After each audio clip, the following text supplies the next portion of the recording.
এই গাড়ি স্টার্ট করো স্যার, আসামি ধরতে যাবো তাড়াতাড়ি।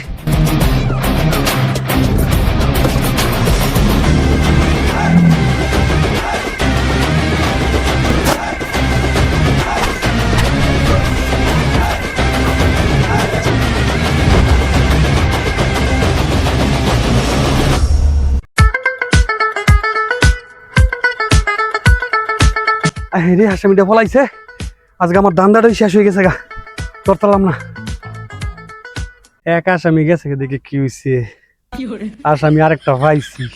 কি রে তোর হেলমেটও নাই, কাগজ দে। স্যার কাগজপত্র তো করছি না স্যার, হেলমেটটা ভাই তুই বলে তুই উঠছি। কাগজপত্র নাই যখন 500 টাকা জরিমানা দাও।